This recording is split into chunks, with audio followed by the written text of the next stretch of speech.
Yeah,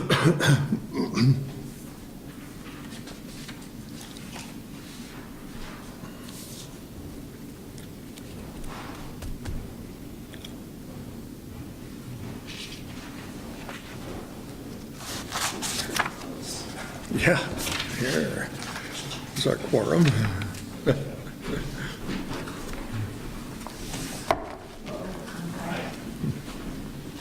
There, Jeff. Evening. Hi, Jeff.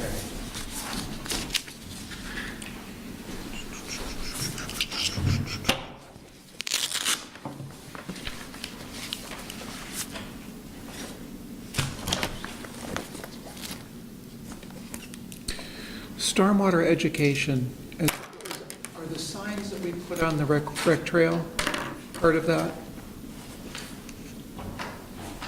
There's a program, the regional program for stormwater education that we contribute towards. So that isn't money we spend? So, well, the money for those signs, I think, was part of a grant, separate from the regional stormwater. But that's what that's for.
Ready?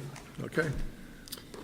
So, I will call the meeting to order. It's 7 o'clock by my watch. The one on the wall is a little fast. We have the minutes of July 24th, 2018 to approve if there's a motion. Yeah, even. I move to approve the minutes of July 24th. July 24th, 2018, with any amendments there too. Is there a second? Second? And page 1.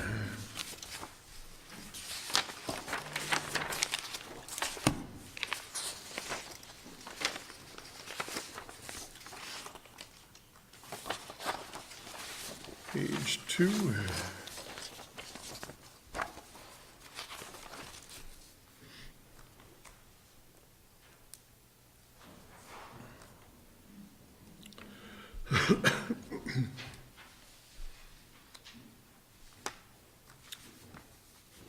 Page 3.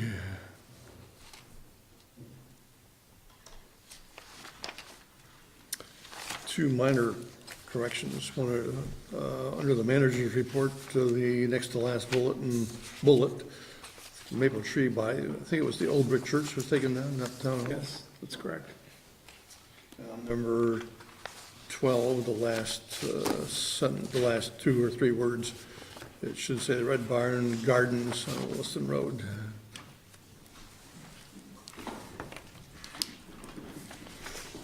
Anything else on page 3? If not, page 4. That's pretty short. So if there's no more corrections, then all those in favor of approving the minutes of July 24th, 2018, say aye. Aye. Aye. Any opposed? And 1 abstention. Ted? Abstention. This is the time in the meeting that, for public comment. If anyone in the audience has anything to offer on any issue, this is the time. And if you would, please identify yourself.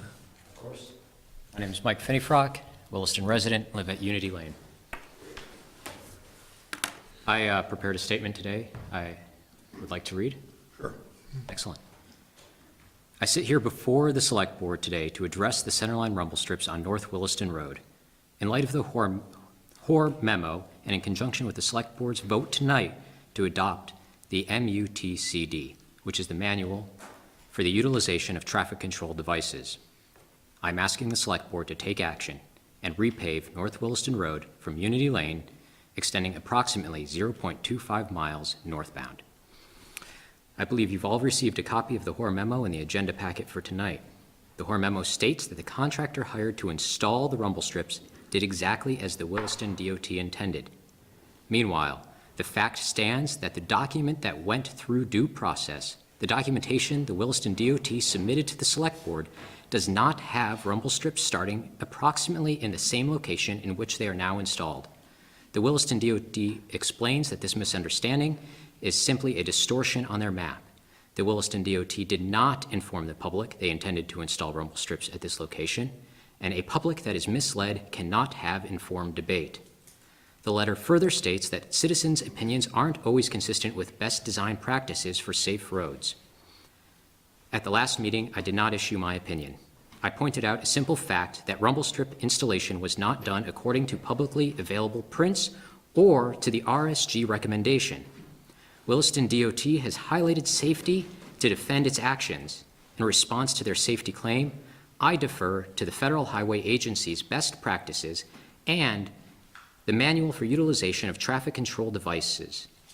These documents demonstrate that the Williston DOT's actions have actually reduced safety on this road segment, particularly for pedestrians and bicyclists. This is in opposition with the Select Board's desire to make North Williston Road a safer bike corridor. Furthermore, the Federal Highway Agency's best practices are intended to prevent an installation in this exact location.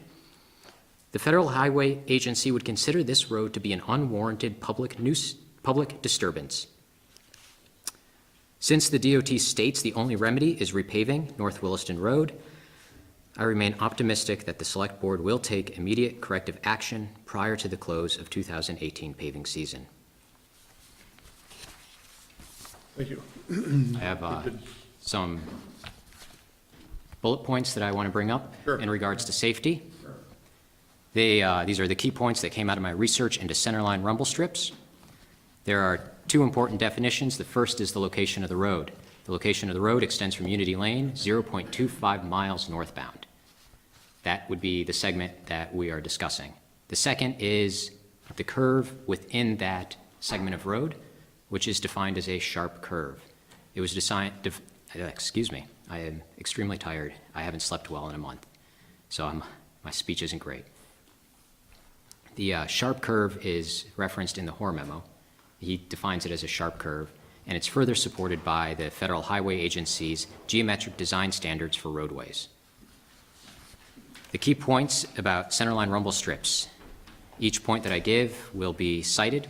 I unfortunately was unable to print enough memos for everyone. I will forward a more in-depth analysis to the Select Board when I get home. The MUTCD contains no provisions regarding the design and placement of longitudinal rumble strips. Longitudinal rumble strips are centerline rumble strips. Any rumble strip that does not go into the lane of travel is a longitudinal rumble strip. So the manual contains no provisions regarding the design or placement of longitudinal rumble strips. The reason they do not include requirements for these rumble strips is because there's still debate within the FHWA if rumble strips are a legitimate form of traffic control. Furthermore, they have not made a determination on whether or not they are even effective traffic control devices. Any claim the DOT has to the efficacy of rumble strips as traffic controlling or calming devices is not supported by the Federal Highway Agency. RSG's presentations have all stated that rumble strips have no effect on vehicle speed. The MUTCD and FHWA supplementals state that rumble strips should not be used on bicycle corridors of narrow width, such as this section of North Williston Road. Rumble strips make the corridor less safe for bikes and pedestrians. The FHWA states, and I quote, "It effectively moves vehicles closer to the bicyclists who may be traveling on the outer edge of the lane. It is recommended agencies maintain at least 14 feet of pavement beyond the edge of the centerline rumble, where the vehicles and bicycles are expected to share." North Williston Road is a designated bike corridor. RSG and the CCRPC, the Chittenden County Regional Planning Commission, both state the road needs to be widened to improve bike safety.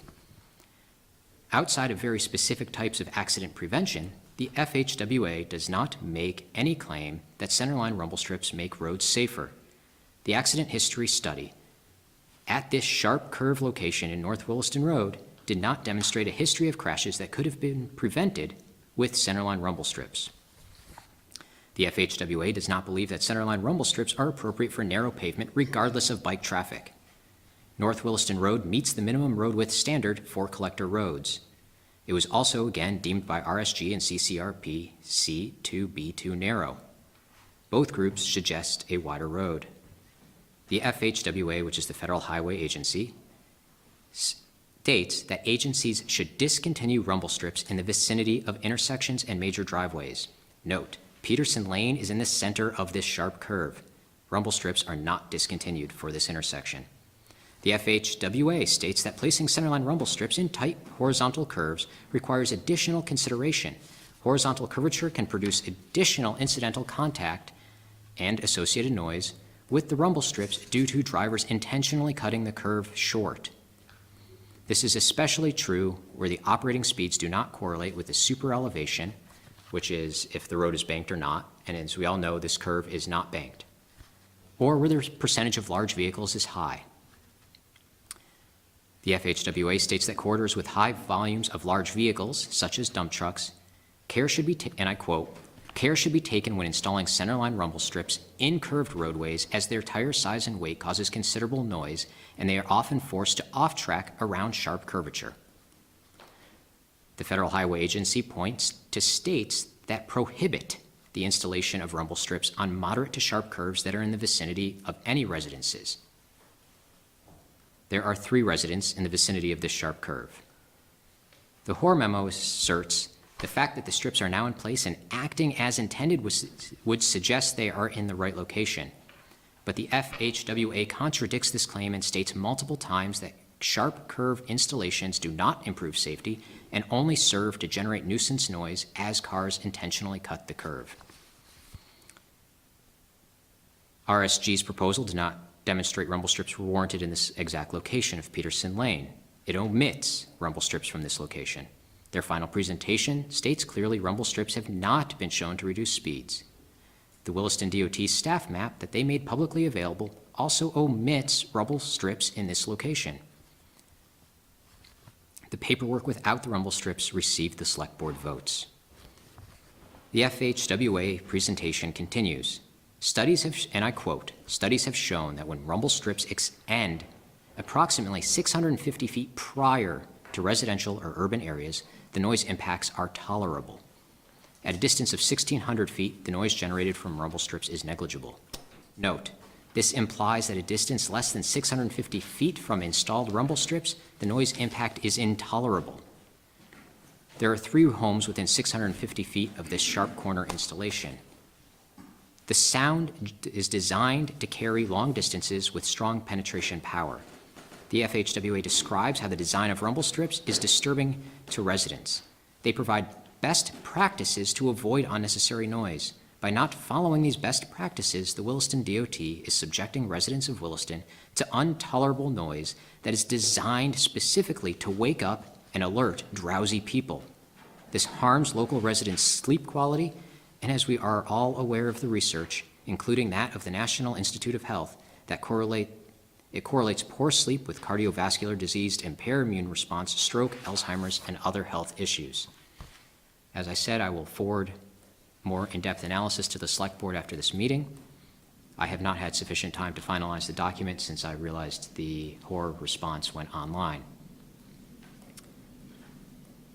In the meantime, RSG and the CCRPC warn the Select Board that installation of traffic calming measures that are not warranted or backed by independent study opens the town of Williston to lawsuits and liabilities. The Williston DOT had a representative at the meeting who seemed to be aware of this fact. The DOT employee even reiterated this warning back to this Select Board. The DOT actions have reduced safety. They do not adhere to published standards. RSG hired the company that the DOT hired themselves, not one that I've hired to do an independent study, but this company that the DOT hired clearly published findings showing rumble strips at this location are not warranted. The DOT's actions have created a liability for the town of Williston. I'm aware that this Select Board is sympathetic to my situation. On February 20th, this very group questioned the cost-benefit analysis of centerline rumble strips by stating and capturing in your meeting minutes, quote, rumble strips are noisy, and there have been no head-on collisions to warrant the need for rumble strips. In the Hoare memo, and I quote, citizen input is a very important aspect and should be considered. However, citizens' opinions aren't always consistent with best design practices for safe roads. I've listed the facts. It's not my opinion. The rumble strips are not FHWA-approved traffic control devices. The Federal Highway Agency and RSG state they will decrease pedestrian and bicyclist safety. The FHWA suggests discontinuing the use of rumble strips for any one of the following reasons: 650 feet from residents, in sharp curves, in front of intersections, on narrow roads, and in any curve that experiences large vehicle traffic. All these reasons combined describe exactly what this section of North Williston Road near Peterson Lane is. The Williston DOT provided misleading information to the public. They implemented traffic control devices at a location without public debate or Select Board approval. It is clear the Williston DOT did not follow best practices approved by the Federal Highway Agency. The Williston DOT ignored the expert advice of the team they hired. I assert that the Williston DOT needs to remedy this unsafe public nuisance prior to the close of the 2018 paving season. Thank you for listening to me discuss the rumble strips on North Williston Road from Unity Lane and extending northwards approximately 0.25 miles. Any questions? Yeah, I'd like a copy of your comments, sir. Did you get a chance? Okay, great, thank you. This is a copy of what I read. Like I said, I have not been able to formalize my final document. I did email this to RSG. They emailed me back saying that I captured their intent and I have no glaring errors. So I did run this by the experts themselves. Thank you. Thank you for comments, and we will take this under advisement for sure. We're not able to discuss this tonight, but thank you very much for your input. Thank you. I haven't slept in a month because of these rumble strips. It is a very disturbing noise. Thanks. So anyone else who wishes to make any public comment tonight? Seeing none, we'll move on to the interviews and appointments. We have two people for two different positions tonight. Amanda Payne, are you here? Why don't you come up to the table? Amanda is interested in being on the Community Justice Board, and we do have your application here. But if you could just briefly tell us a little bit about what's on the application, as well as your interest in being on the Justice Board. Sure, I don't really remember what I put on there. So I wrote it a while You've done ago. a lot. A lot? A lot, probably too much. No, it's great. Really just, I'm interested in being on the Community Justice Board because I'm a firm believer in restorative justice as a way of repairing harm and building community, especially interested in working with youth as an educator and school counselor. I think restorative justice really looks at the person holistically and not just at the crime, and it really allows people, we're complex humans, and it allows people to be held accountable to their community in a way that I think promotes change and growth. I don't know, do you have any? Questions from the board? You listed some very compelling, if you will, qualifications I think that you have. The one that kind of struck me that I was just hoping you would just spend a minute on is, you said, I've been working on restorative practice research team at UVM. Yeah. Yeah, so I'm in the counseling program at UVM. Okay. Just finished my school counseling degree, but still working towards my mental health degree. And we are working with the Burlington School District and looking at their restorative practices in their public schools and looking at how effective they've been and helping them flesh that Okay. out a little bit. Okay, so I get it. So you're focusing on the Burlington schools. When I heard the UVM research team, I was curious if UVM had a program that looks at restorative justice. Not specifically, Okay, I just misinterpreted. but there are aspects of the UVM community that are looking more at restorative justice, for sure. Yeah, That was it for me. okay. Any further questions? No, I think it's a great set of qualifications as well, so. And of course, she comes recommended to us by the police department as well as the criminal justice director as well. Great. So if there's no more questions, there might be a motion in order. I'd move to appoint Amanda Payne to the Community Justice Board for a 3-year term through June 30th, 2021. Is there any discussion on the motion? If not, all those in favor of the motion say aye. Aye. Aye. Any opposed? Congratulations, and thank you for your willingness to work on this. Of course, thank you very much. So Aaron Covey, looking to be on the Recreation Committee, and again, we have your application here, but perhaps you could expand a little bit on it as to your background and your interest in being on the Rec Committee. Sure. Currently I work at the Community Health Improvement Office at UVMC.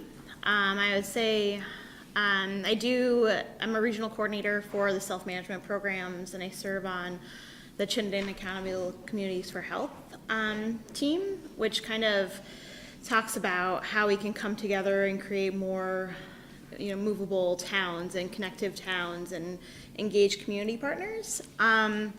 So I come from that aspect of wanting to just engage community partners and have more connected towns. And when I moved here a year ago, I moved here because of all the parks and all the wonderful rec programs and how everything's connected. I came from Underhill, and it's disconnected.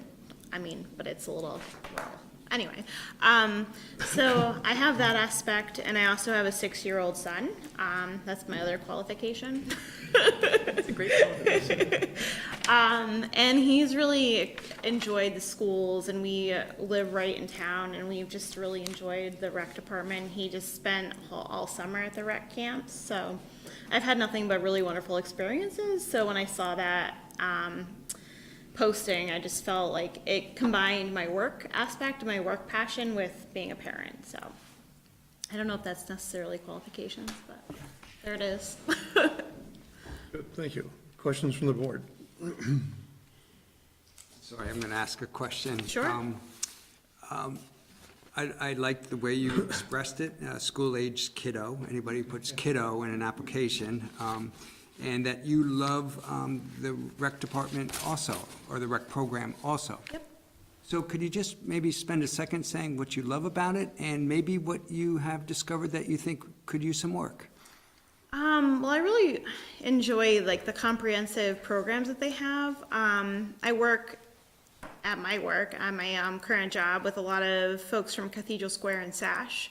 And I know that they have a lot of postings and they work closely with folks posting on the programs. And they have just really, I feel like, a comprehensive list of things to offer, various age groups. They have adult, they have aging population, they have the younger generation, a lot of youth programs. As for what I would grow with that, I feel like there's a lot of wonderful free community resources that I could help tap into, just within my knowledge of being in the self-management program and knowing what other resources are out there with my working with community partners in my current role at my job. So I feel like I could help connect that a little bit more to see what we can offer Williston and what other programs are out there as well. Good, thank you. Any further questions? If not, thank you very much again, and is there a motion to be made? I'd move to appoint Aaron Covey to the Recreation Committee for a 3-year term through June 30th, 2021. Seconded. Is there any discussion on the motion? If not, all those in favor of the motion say aye. Aye. Any opposed? Congratulations to you too. Thank you. Thanks. Moving on to the Vermont Community Development Grant Resolution. So we have Amy Dmytrowicz with us tonight to give us a very brief explanation of what you're asking us to do. This is a rerun of what we did last year. That's exactly right. Thank you.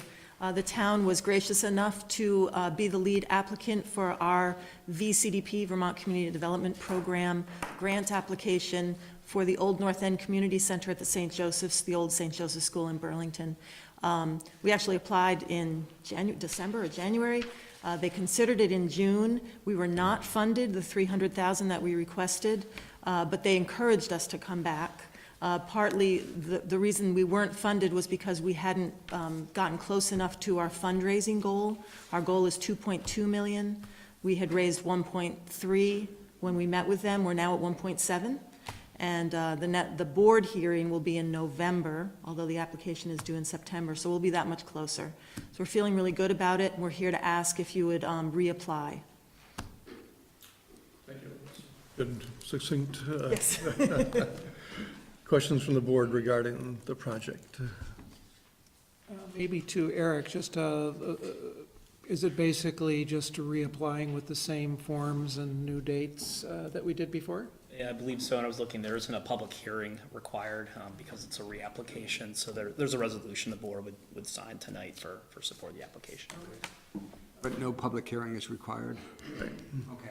The public hearing from before is still valid. Okay, It's still in and I effect. think that answers my question, is there's been no substantial change in the project? There's been no substantial change. Yep. Right, although, yes, we've raised more. We've raised more. We're getting closer. Okay, I meant the project itself, The not... project itself is still the same. Great. So maybe by the time they consider the next one, you might be, I think we'll There be or close? very, very close. That's what my fundraising folks are telling me. great? They have great confidence. Good luck. There is a suggested motion to, regarding the resolution. To adopt the resolution for the Vermont Community Development Program grant in support of proposed renovations to the former St. Joseph's School in Burlington. Is there any discussion on the motion? If not, all those in favor of the motion say aye. Aye. Aye. Any Thank you very opposed? much. Thank you. Moving on to Catamount Community Forest Plan. Melinda has a memorandum to us, which I hope everybody's read, plus the new draft of the management plan. So perhaps you could give us a brief run through of what the changes are. Sure. So basically, the most significant changes have been to condense the background information in the plan as was requested. So in several sections, that information has been pretty dramatically condensed. And so I can just go through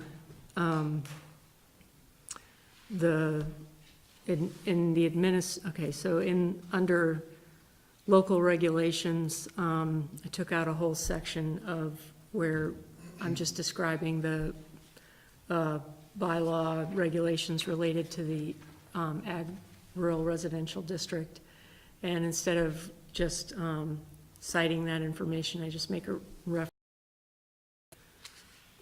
On page 17, sections titled Geology and Natural Communities are combined into a single section titled Features of Ecological Significance. And this new section basically takes information from the recent ecological report that was completed by the Vermont Land Trust when they did their assessment of the property in 2017. Cut out the section titled Rare Species and Exemplary Natural Communities because there are no rare species, and the only exemplary natural community are vernal pools, and vernal pools are referenced elsewhere in the plan. And then the section Upland Wildlife Habitat has also been condensed. And then and then, let's see, the project background, 3 paragraphs were deleted just after the educational uses subsection because they repeat information presented elsewhere. So I believe those are all the areas where the plan's been condensed. Other changes made, notably on page 9 under the administration of the Catamount Community Forest, the committee has made a strong recommendation to appoint a standalone committee to oversee the management of the Catamount Community Forest. When discussing this with the Conservation Commission, they expressed that it would be overly burdensome for the Conservation Commission to be the sole manager of the Catamount Community Forest, and that it would hinder their ability to get other work done if they had this responsibility, because it is pretty big.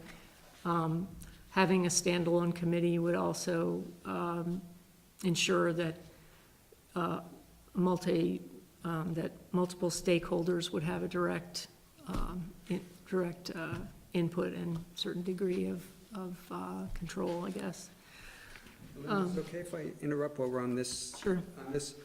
So I get the point about the Conservation Commission is hesitant to take on this responsibility, and I also get the point that when I first read this, I was like, wait, why not the Conservation Commission? I don't get it. We have other we have other conserved land that allow recreation activities on it, but it doesn't have its own separate board. But you explained it from a workload standpoint. Also, maybe it is a valid point that just to have conservation, orientated folks, people are appointed to be on the Conservation Commission because primarily of their conservation views, maybe that isn't the most appropriate group to oversee this community forest.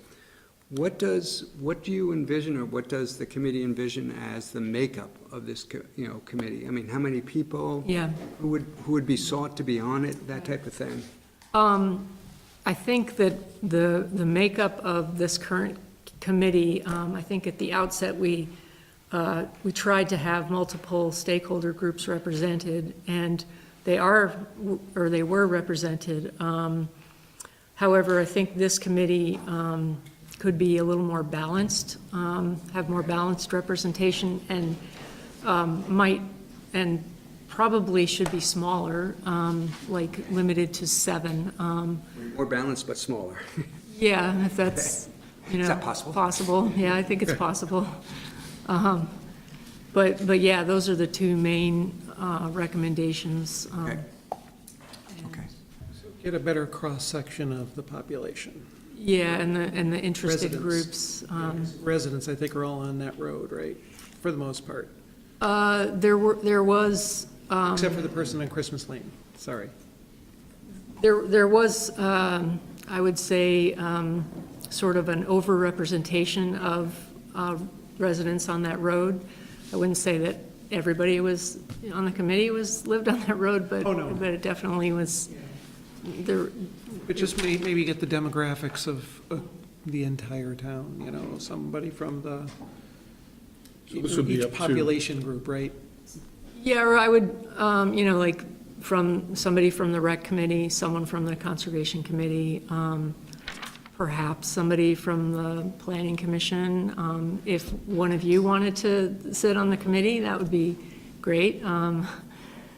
So town committees, and then a more general representation of different areas of town, perhaps, or different, groups. Sounds great. So this would be at a later date, the select board actually would devise a plan as to how many people should be on the committee and how, and also select the makeup of it. Yeah, yeah. When do you envision this being done? So I think, as soon after the town acquires a property would make sense, because there's going to be a lot of decisions that have to be made right away, and just, a lot of initial work that's got to have to happen, so. Do we have any idea of the timescale now? Do we know what the funding situation is, the financing issue, or? I have an update, actually. I may have, it was in the manager's report. I think they're about 60,000 short as it stands today. Very close. But Kate Warner believes that there's a number of different ways that she may be able to come up with the money, and is optimistic that that will happen. There's a number of other things that still have to happen, though. They have to finalize the appraisal. There's a number of other pieces not directly impacting us, but that could easily affect the closing date on the property. So I tried to get a date from her today, and she said she said she hopes to do it have the closing before the end of this calendar year.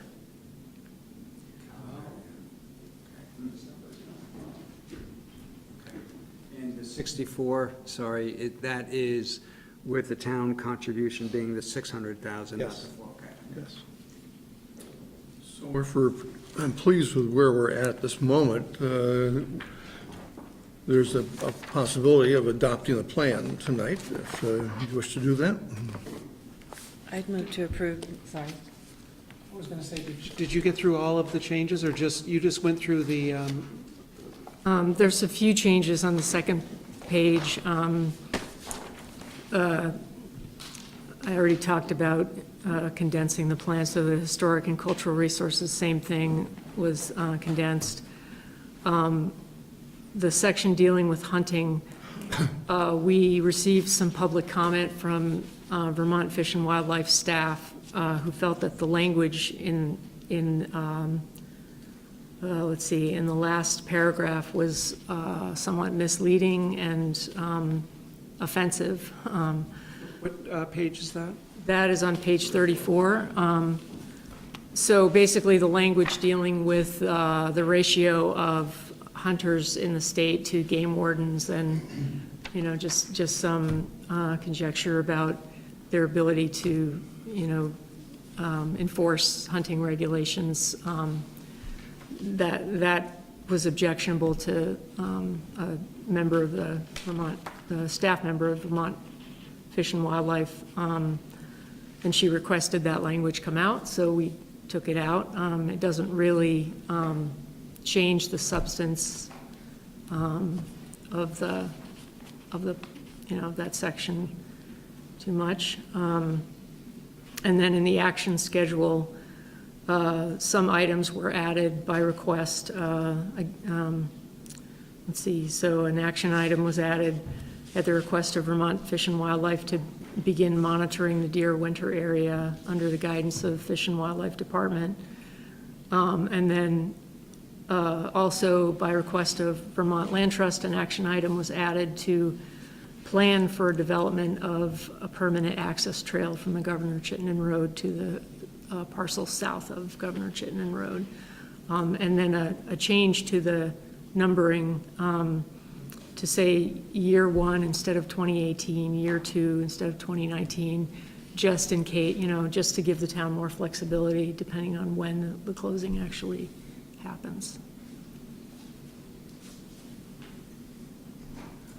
Any other questions from Melinda?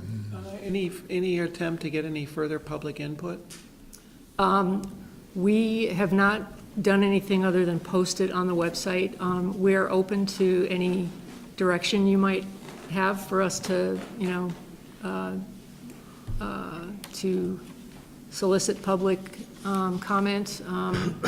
There's various ways that could be done. We could put out a survey. We could simply post the plan and make greater efforts to publicize that it's posted. So we're open to some direction to do that. Maybe we can ask Eric as our local television specialist and town cheerleader, what would you suggest to do there? To get the word out, because we want to get some involvement and get feedback. I guess there's a couple. Won't hinder this effort, but, Yeah, we could use some electronic outreach, front porch forum, social media. I think, trying to think in this stage too, where the plan's at about an adoption stage, kind of feedback from the board, if there's specific areas that, if we were to ask some questions, what those questions would be to ask at this stage as well. And perhaps it could be more like just asking what it is that the residents or the public wants, in the future, like what kinds of.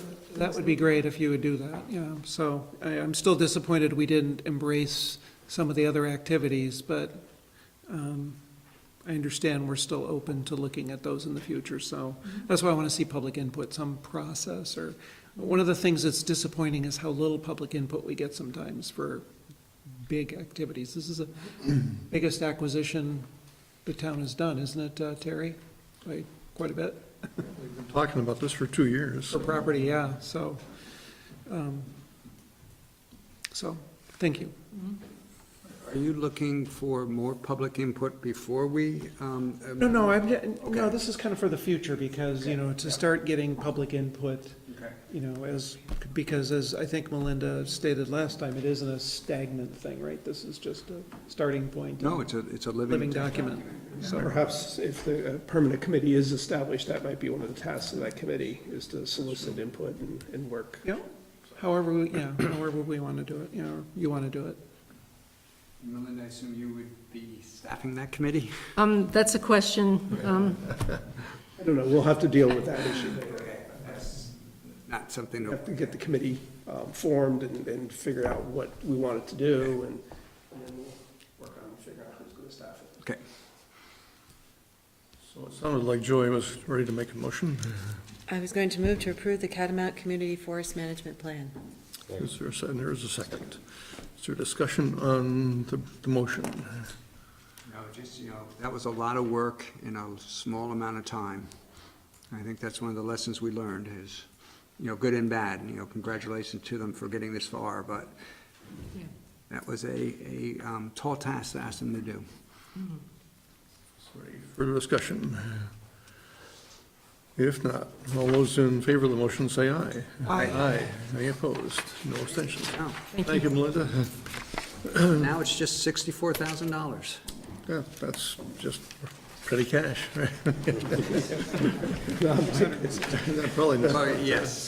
It would be good. Well, no, 264, actually. So it's almost, Because 400 is, but your point is valid. Grant, yeah. so it's almost 7:45, and I think people who are coming to listen to the discussion on the Brendan Woods traffic calming study are probably here. So we'll move on to that on the agenda. Bruce, are you leading off on this and then introducing Stan Tech, and there's somebody here from CCRPC too? Ah, good. Come on up. Si's here from CCRPC, and Rick is here from Stantec. And, I mean, you have my memo in front of you, but before we do that, I think I would ask Rick to go ahead and give you his little spiel first. So, Thank you. Rick Bryant with Stantec as the principal engineer on the traffic calming study we did for the Chamberlain Lane in Brendan Woods neighborhood. I'll give you a synopsis of the work that was done. Basically, we were interested in speed. We talk about traffic calming can be for multiple purposes, but the issue brought to us was the concern about speeding in the neighborhood. Our task was to assess the magnitude of the problem and propose alternative solutions. This is the area that we're considering.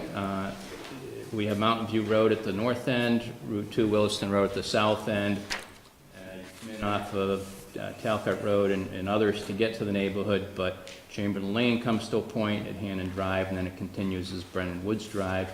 So it's one continuous route, two street names, but as you can see, it's a connection between Mountain View and Route 2, a bypass for some people when they're having trouble traveling north-south on 2A.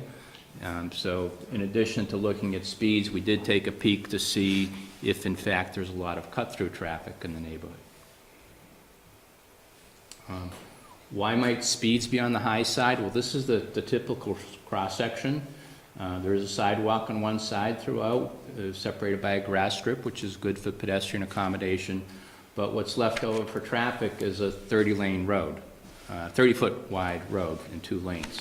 15-foot travel lanes are... 30-lane road would be a little different. Excuse me? Yes. 15-foot travel lanes are fairly generous. You're in a parking stall. The parking stall is probably only 8 feet wide. So you can imagine in 30 feet, you could have 3, even 4 cars going down that road. So that much space makes a driver feel comfortable and tend to drive a little over the speed limit.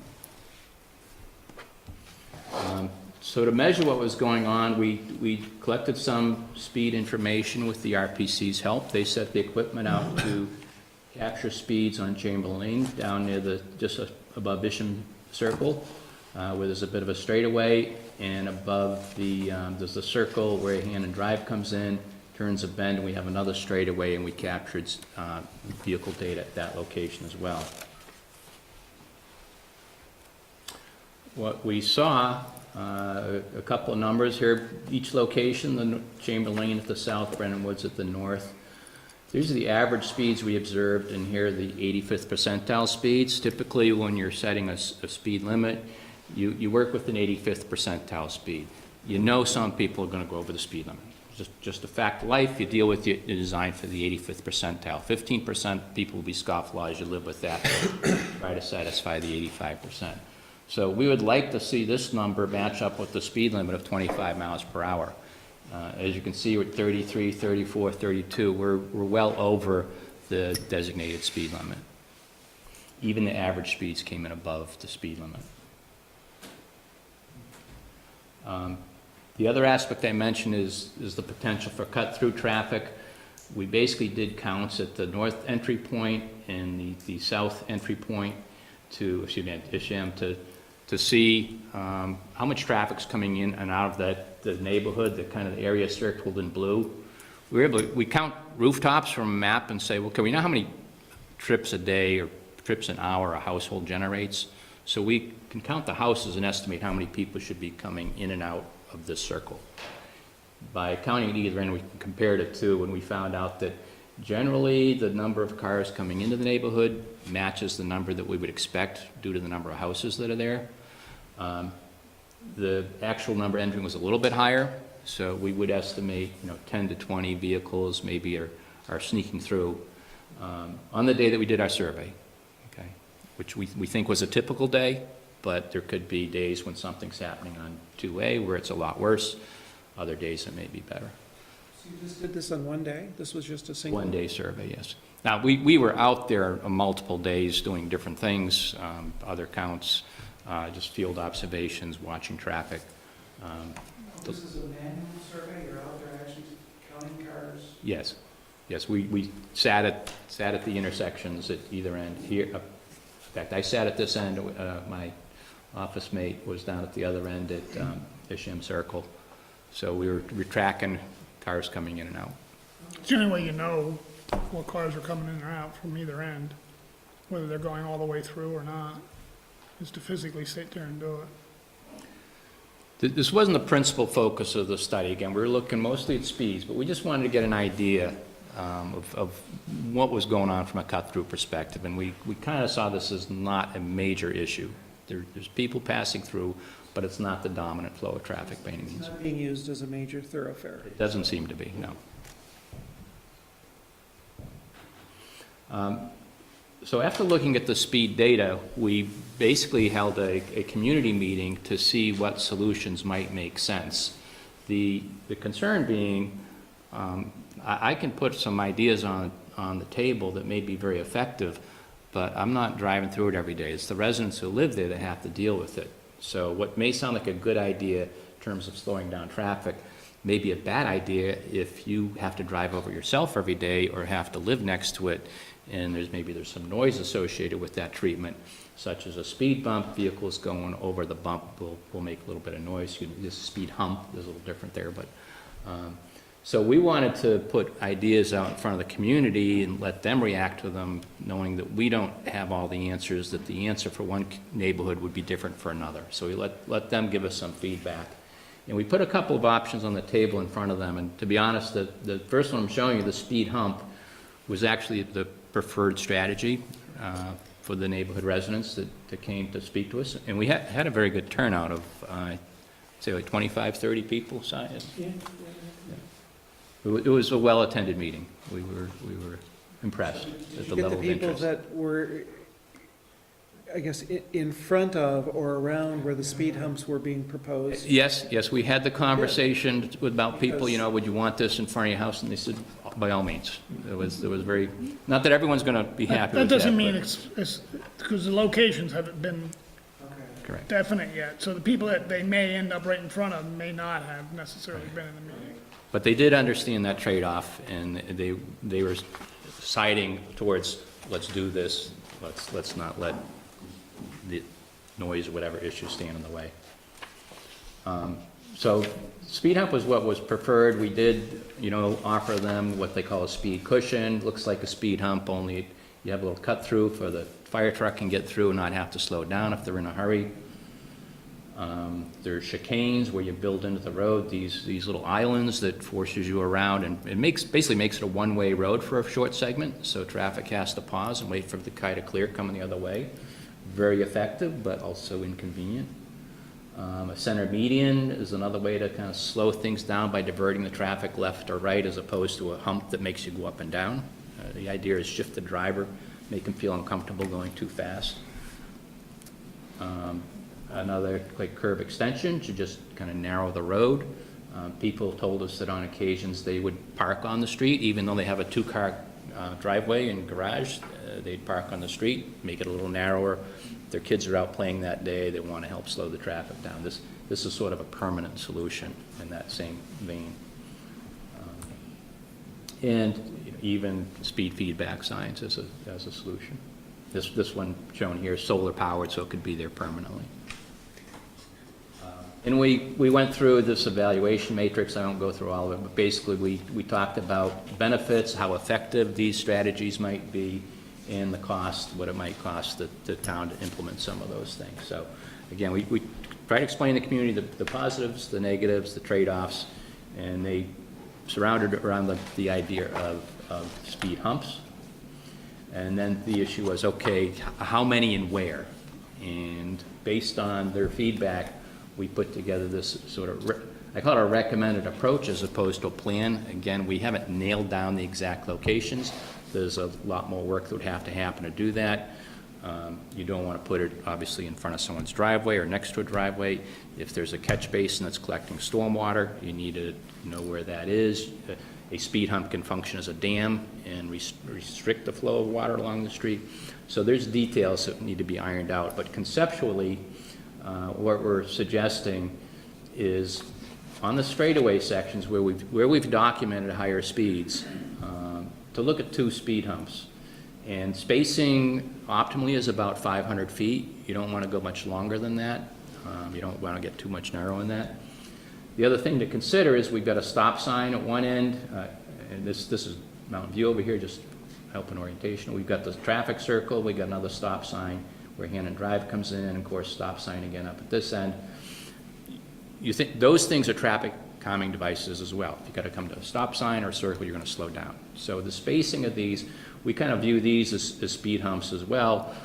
And when you do the ABIC 500 feet, we think we can make 2 humps work on this section. 2 humps would work on the straightaway section on Brennan Woods Drive. And again, ironing out the details, this could move forward. And would be responsive to the community comments and the data that we have on hand. Now, there's a third section here with the speed hump shown, which is a little different in the context of we didn't have any speed data for that segment.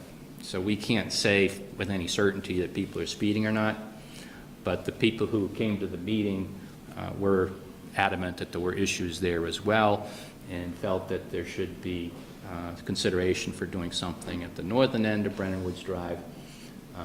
Again, we're working with your Public Works towards a policy that says, you know, we'll look at these issues, but no action until there's proof or there's evidence. So our sentiment is that's a possibility, but there needs to be another speed survey done to determine whether there's a real issue out there before we move forward with that. But if you were, again, I think you can get, you know, within 500 feet of one other couple of speed humps, and that would effectively slow traffic on that last little straightaway. That straightaway has no residences, right? That's next to the Brennan Field? It is. And it was interesting because as I mentioned, I actually sat there and did the car count up at Mountain View and was looking over my shoulder at what was going on at the ball field. And traffic was moving pretty quick for a while. And then a couple of ball games were starting and people were first filled the parking lot that's there, and then they spilled over onto the street. And there was enough on-street parking that people were going through there very slowly, actually, either looking for parking space or just concerned about the cars being on the road, kids getting in and out of cars. So the activity itself tended to slow traffic down when you wanted to move slowly. When there was no ball game, people may be driving faster. But then again, you don't have kids in the area as well. Question about the stop signs. Bruce, I thought you said once that stop signs aren't supposed to be used as traffic calming. I'm glad somebody caught that, because Rick said that. Some stop signs, and he's a traffic engineer. I'm gonna bet he's gonna sit here and tell you they're not supposed to be used for traffic calming. What he meant to say was that, you know, by them being there, they're de facto, you know, they're gonna make people stop, so they're calming traffic, but you should not use stop signs for a traffic calming device. And those aren't proposed stop signs. Those are what are out there today because they're presumably warranted for other purposes to make the intersections operate safely.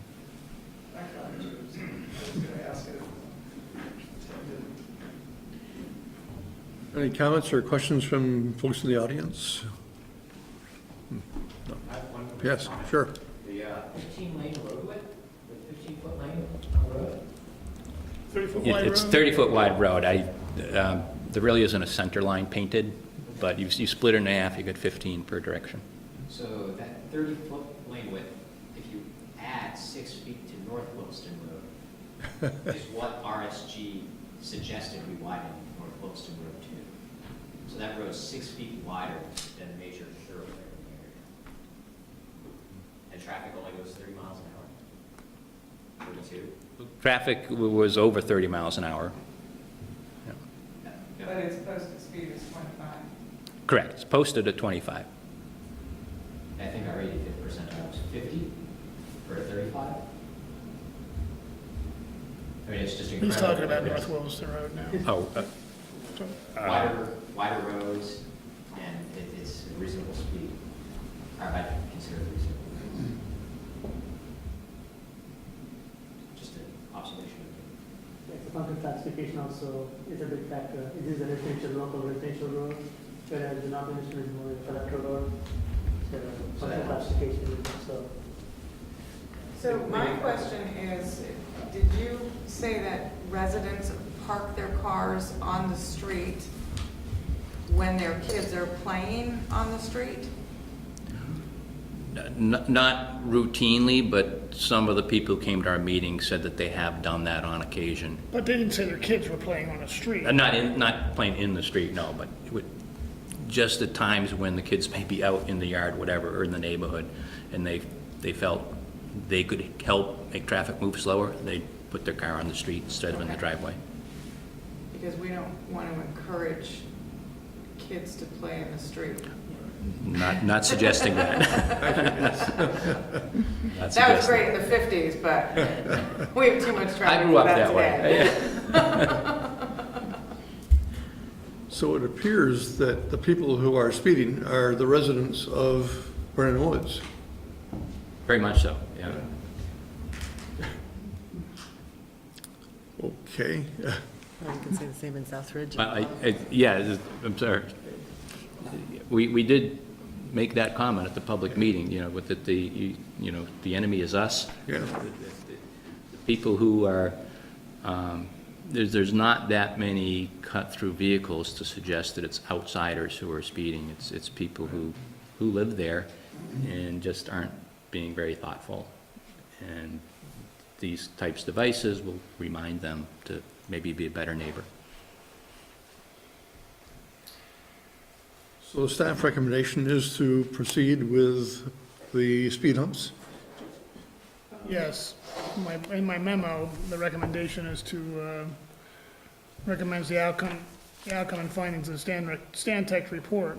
The traffic calming devices suggested in the report are speed humps at various locations. Jerry, maybe before we're going on this, but do we want to go over the Sarah Mason letter? Sarah, yes, Or Sarah. let Bruce respond to it, or? Yes, I don't know if you saw it or not.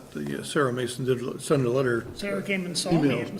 Sarah came and saw me in my office at Okay. 4:30, but didn't say anything about a letter. Okay, well, she sent an email to Select Board sometime late this afternoon, essentially saying that she lives essentially she lives off of Talcott Road and sees the traffic that comes by her area and is making the same comments that essentially the speeders are the people who live there. And there were some other comments that she made about the people not, as you mentioned, people are not cutting through. Any great numbers are not cutting through the area. And is it cost effective for the town to put in speed humps to regulate something that could be regulated by themselves? So what else was there? I don't have it in front of me, but I do. She suggested placing speed tables in Upper Brennan Woods Drive past the roundabout will also drive people to hang a left at the roundabout and use Hannon Drive as well, thus pushing the problem off to another street within the same neighborhood. She did say that to me today, and we've heard we've heard that before. And one of my comments to Sarah today was that may be true, but I don't believe that, and I'm not trying to shoot myself in the foot here, but I don't believe that's going to be true in the wintertime, when Hannon Drive is a hillier road, that people are going to necessarily go that way to avoid going over some speed humps on a road that, certainly before we got there and treated it, would be easier to drive on than going down a hill or up a hill on Hannon Drive. But, I mean, it could very well happen. Anytime you do traffic calming, somebody's not going to like it and try to find a different route. Do we know how much noise? You mentioned they cause noise, and even though people say, put them in my front yard, if it causes noise, it's going to cause a problem, right? And is there any practice that minimizes the noise Just go while slowly over them. It's making when you're sure they're. driving over them fast that's That's right, when making. you do the speed limit that you're supposed to be doing over them, noise isn't an issue. It's the people Right. that aren't going to do that speed limit over them, that certainly they can bounce their car or, Well, but you don't want to go the speed limit over them. I mean, there's some in South Burlington on the short road. Slower than the speed limit. Yeah, you have to go slower than the speed limit over those, unless this is something different. These are speed humps, which, again, you can design it for a given speed, so. If you go the speed limit over the ones in South Burlington, you're gonna make noise, especially if you had a truck with anything in it, or, depends which ones. I put most of them in South Burlington, so if you told me what street you're talking about, I the ones might be next to able the auto dealer there, the fancy car auto dealer, the imported car auto dealer. There's a little short street between Route Oh, yeah, Williston Road and. Shun Pike. Shun, thank you. You have to slow down for those. Those aren't speed limit. One thing to keep in mind on, the premise that people are gonna divert to hand and drive is, again, we think these are people in the neighborhood or on these roads. So if you live in the neighborhood, you're most likely most people are not gonna drive over all 4 speed humps. You'll go over 1 or 2 and then you'll be home, depending which direction you're coming from. So, yeah, if you look at the plan and you see 6 speed humps and think, oh my God, I'm gonna hit all 6, you might wanna look for an alternate route. But if you realize that, no, I'm only going from A to B and I'm not going all the way through the neighborhood, I'm going over 1 or 2 of them every day, that's more bearable. You slow down when you get there and you don't think about taking an alternate route. And speed humps, speed tables are supposed to be put in so that you can do the 25 miles an hour over them. Yeah. Oh, yeah, they're to keep you at 25 miles an hour, not to allow you to go. That doesn't mean that, I'm not gonna argue that there's probably some that may have been a little higher or whatever that you feel like you need to slow down on, but the whole idea behind them is that you keep that speed limit.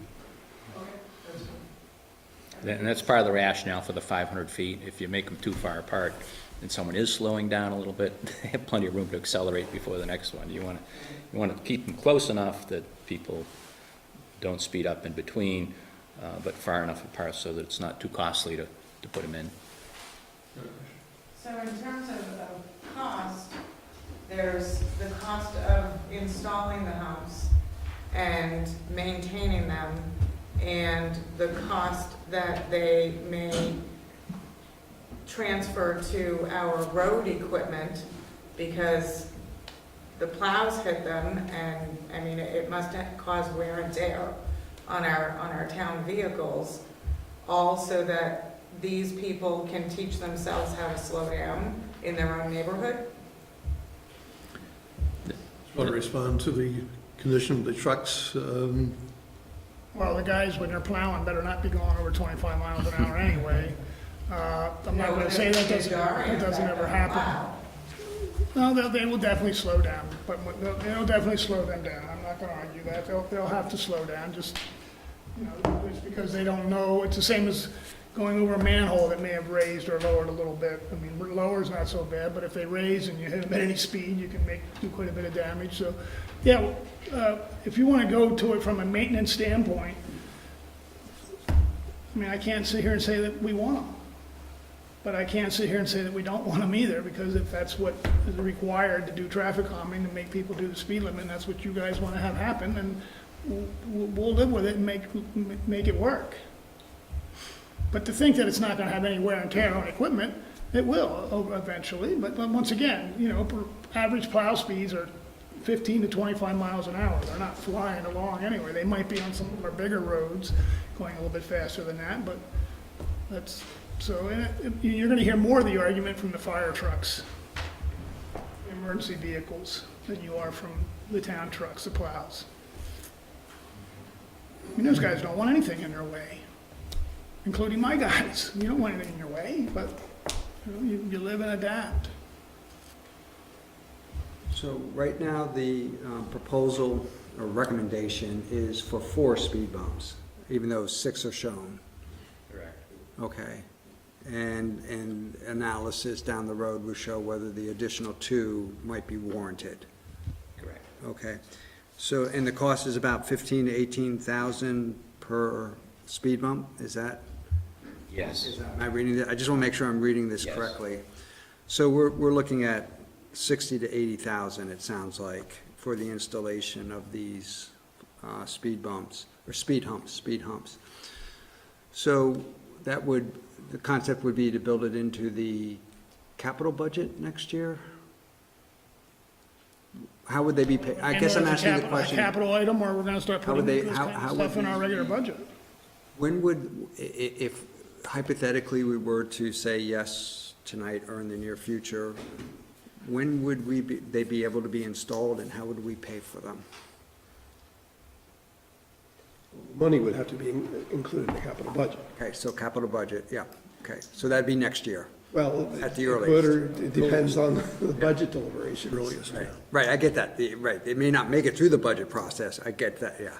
But if the money does make it through the budget process, and, I was gonna answer when it could be installed, but I, After July 1st. Yeah, okay. And, the way we do our paving program is we don't, and one of the reasons we get a little bit better cost is that we don't dictate that they've got to be here this time or this time. We say they've got to be done by November 30th or November 15th, I don't even remember exactly. Yeah.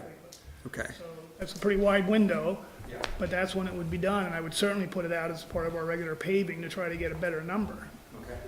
It will probably drive the cost of our asphalt number up, because quite frankly, they don't want to do them. oh, interesting. They don't like putting them in, okay. But if they want a $500,000 contract too, then Possibility of grants being applied for these kind of things? I don't know where we get grants for traffic on main ones. I honestly don't know, Terry. We're always looking at grants and stuff anyway. We certainly, if we found something or thought there was something that could be used, we would certainly do it. But I can't tell you that I know of anything that's out there to do that with. So what you're saying, you've done the study, you've done the due diligence with the neighborhood, you've gone and basically the majority, or this was the most preferred option.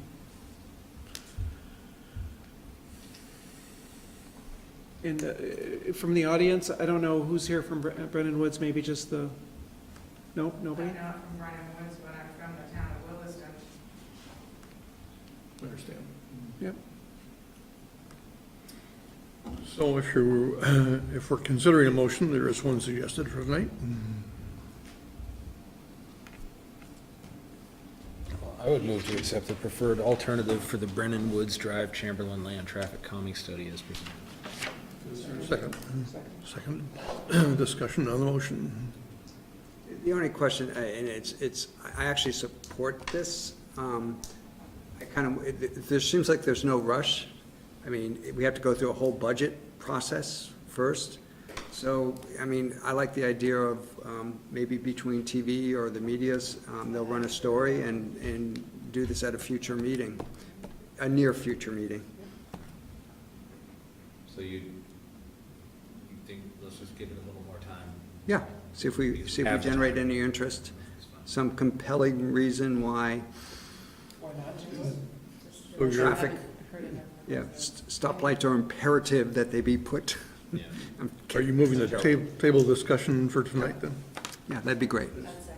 We have a motion and made and seconded to table. This is a non-debatable issue.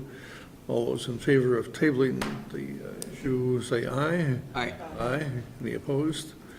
So we will table this and bring it back sometime in the near future. Thank you, nice job.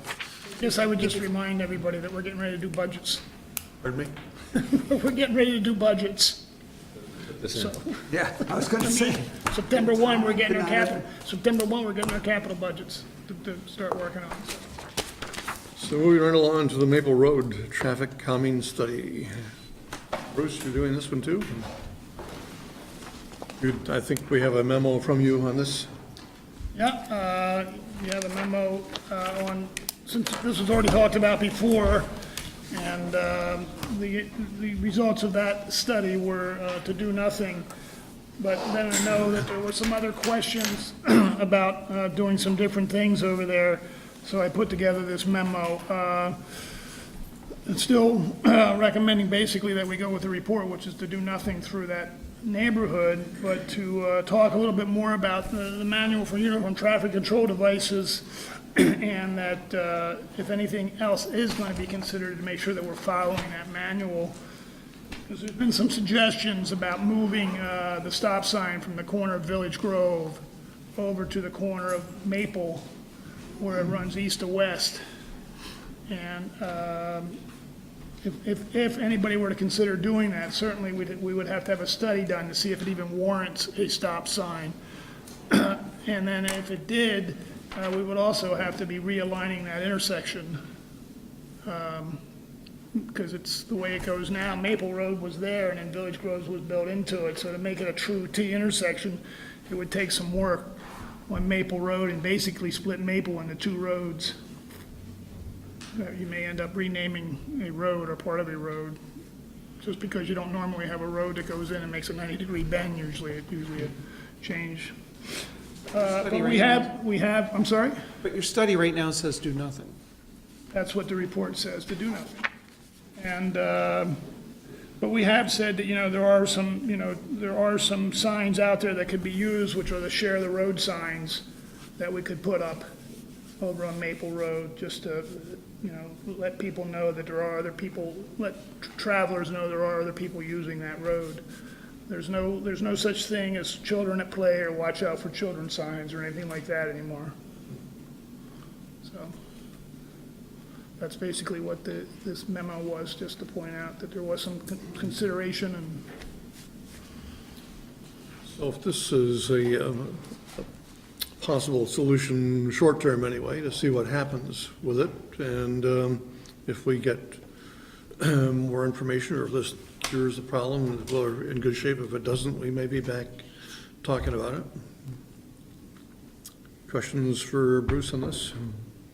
So basically, the idea is we're agreeing to do nothing? Well, the motion will be to install the signs that Bruce is talking about, the share of the road. You entertain a motion? Yes. I move to accept the recommendation that share the road signs be installed on Maple Road in response to the Maple Road traffic calming study.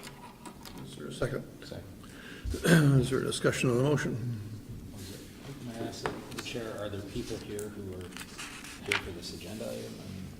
Is there anybody here from Maple Road? Yes. You wish to speak on the?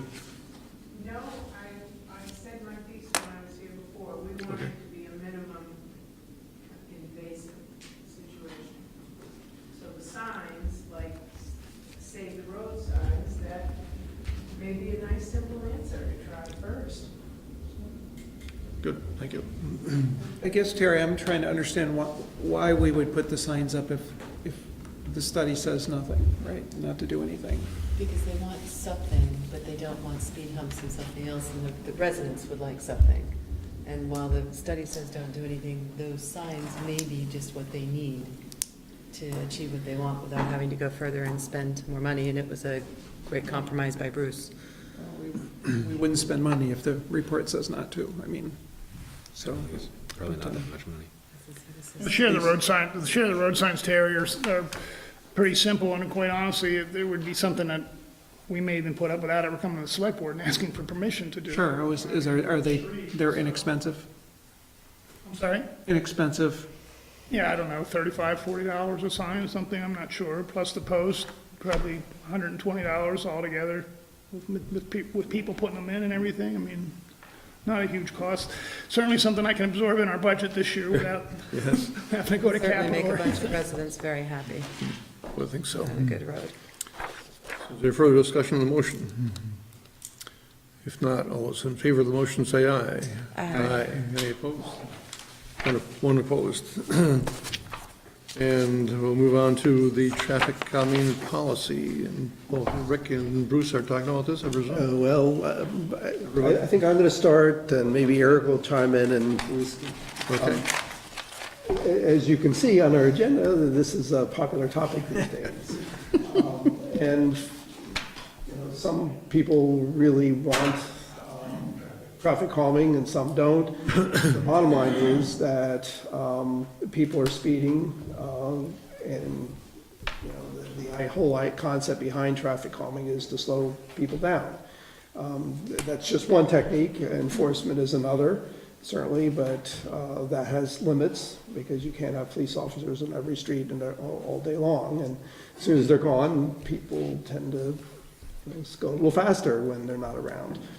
But speed enforcement certainly is an important part of an overall program. So given the fact that we seem to be getting more and more of these, and I think that trend will probably continue, I thought it might be useful for the board to consider adopting a cohesive policy. This is just, what you have before you is just a first try at this. And I suspect there'll be significant modifications to this as we move forward. When we first approached this, I thought this would be an easy thing to put together, and turns out it wasn't so easy. There's a lot of different moving parts, and we already have comments from regional planning, which I think will be useful. They're not incorporated in here, but what I suspect is if the board is interested in pursuing such a policy, we'll take the comments from the board and begin to incorporate those along with comments we get from various other groups, including regional planning, as we move forward. And we can have Eric walk you through the draft, and Bruce, you can add anything you want to add moving forward. You can do a quick run through, that'll be quick. Very good. I'll focus on the, starting on section 5, the evaluation process section. Rick kind of hit on the background and the purpose at the beginning here. So we took a look at this. We're trying to think what's a good way to kind of put a rubric together, how to classify these issues as they come up. Obviously, there'll be different responses that are appropriate for each issue. So what we've done here to start is this rubric which defines different levels of response. And then we're calling this, to respond to each level, these toolbox measures, these larger categories. And you'll see as the levels increase from level 1 to level 3, different toolbox measures are included, and then measures are added. Then we're thinking about within these measures, there's various mechanisms you can use. For example, enforcement, the obvious mechanism is having a police presence there, although only temporary, for example, on that one. So thinking this, how this process would play out, group of residents contact the town, they raise an issue, then staff would work to define which level that would fall into. Everything would start at a level 1, and that gives staff an opportunity to decide if there's further information to gather, most likely a traffic speed study. Then after looking at that, falling at level 1, it would be either education or enforcement. Then if that study shows, we should take a closer look at this, staff would decide to either bump it up to level 2, which adds enhancement, or level 3, which adds a formal traffic calming study. So staff would put together an implementation plan or recommendation that would fall under one of these levels. And to go in a little more detail, level 2, what you add to it, I also started level 1, the education. So I've done some research with other policies around the country and looking at education measures that are out there, various things like a neighborhood safety campaign, a neighborhood pledge program to slow down, a sign, kind of a yard side program, our radar speed cart. I think, hearing conversation about the Brennan Woods situation tonight, some of this education pieces may be appropriate treatment for that neighborhood to consider as well, seeing as that it's an internal issue and some neighborhood education might be beneficial for it. So then when you go up to level 2 here, you're adding enhancements, and we're thinking of enhancements as signage and kind of what we're calling temporary measures. We've talked with the idea of speed humps. You can get temporary speed humps as well to put them out on a trial basis, get some feedback, see if they're making an effect, see what the residents' reaction to them is before you're formally committing in a capital budget, that multiple thousands of dollars to make that investment to see if it's going to be worthwhile over time. The only caveat to those is they're not in wintertime, obviously. Yeah. They're not obviously, that's why I'm saying that. They're not something we could use in the winter, the temporary ones. Wouldn't that be interesting? I'm sorry? Well, would that be interesting? In a bad way. And then you get to level 3, which you've seen tonight with the Brennan Woods and the wrapping up the Maple Road work, this formal study, which we've gone through in detail in an appendix C to the policy, which kind of runs through all the multiple steps, multiple meetings, discussion, the board ultimately deciding a preferred alternative recommendation. So these levels are built on the attributes of overall cost, level of public involvement, enhancements or physical changes to the road, and implementation, ease, and speed. There'll be public involvement at each stage, some more than others. For an educational component in any stage to work, having that collective neighborhood buy-in is really going to drive it, especially if there's a homeowners association in the neighborhood, they're a potential partner to work with on some of these pieces. So we're trying to think of different varying levels for this. This is a start. We've kicked a number of ideas around. I guess the other piece I should mention is staff would put together an implementation recommendation, but if residents were not amenable to that, there is an appeal mechanism we like to put in where a petition could be signed by 30% of people in the area, and to appeal that implementation decision to the select board, have further dialogue. So I think I'll stop my comments there. There's a lot to this, so that's kind of a broad. I think this is excellent. I mean, you are absolutely correct. As Williston grows and you're pushing traffic off the main roads, it's a big problem in a lot of neighborhoods. I live in Southridge. It's a huge problem over there. So I think setting together a policy is great. Are there I like where you're going with it. any specific recommendations from members of the board tonight? And we will To digest certainly, this further, and then I'm we'll sure I'll certainly have comment. we're certainly coming back with some updates on this, for sure. Can I ask that we get a good analysis of the information the gentleman brought in about the Rumble strips. the rumble strips and the issues those caused? Well, and why the... reason I stayed was to add a few opinions to Yep, your but, policy. well, let me finish. So, to make sure that we come back and analyze why we ended up with the solution we did, if it's causing these problems, and there's another set of facts that oppose the facts that we were told, which incited us to approve putting those in. So I want to make sure if we come up with a policy, it's a good policy, right? And that we don't end up with issues at the end of the day. It prevents this kind of situation. So that would be my feedback, and that's one of the things that I was hoping to accomplish with this, is to, when we ended up with the decision after we've gone through the various steps here, it's one that the majority of people can accept. it's not just a majority, but you can't create something that causes a problem for, keeping, maybe driving people out of their homes as well. And I don't know, I'm not making a comment on this specific situation, but we have to make sure that we understand what happened there, and can we prevent it? I suspect what this is designed to do is exactly that. There was no policy.